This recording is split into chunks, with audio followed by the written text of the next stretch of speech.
En fait, les festivaliers, depuis le début, ils sont l'âme du festival avec les bénévoles. Il y a une ambiance dans les salles qui est tout à fait remarquable, exceptionnelle. Ils vont nous manquer, comme les bénévoles, mais voilà, c'est comme ça.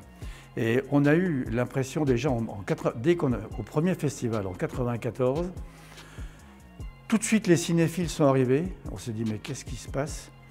Et finalement, il devait manquer quelque chose dans notre grande région, qui est pourtant fournie en beaucoup de manifestations.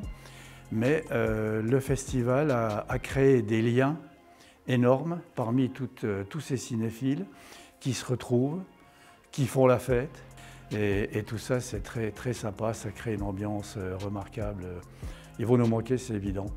Mais ils vont pouvoir regarder les films depuis chez eux.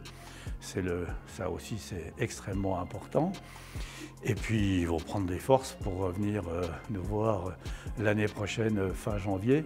Le 29e festival aura lieu du 26 au 30 janvier 2022. Donc, c'est déjà des dates à retenir. Les bénévoles, ils sont plus de 600 pendant le festival.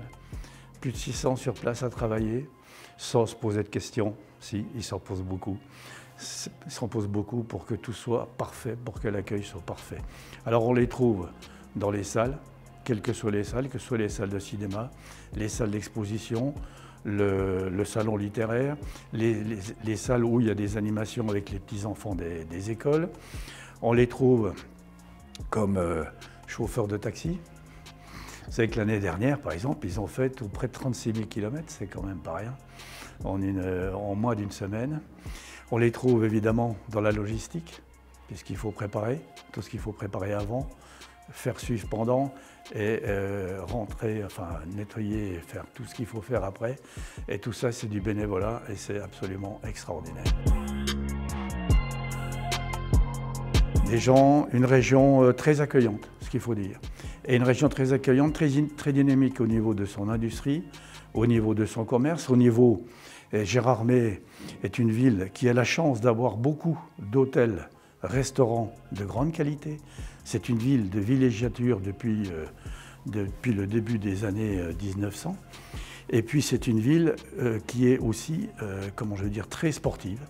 Il y a beaucoup de compétitions de haut niveau, que ce soit en ski, en canoë ou autre, et sur le lac.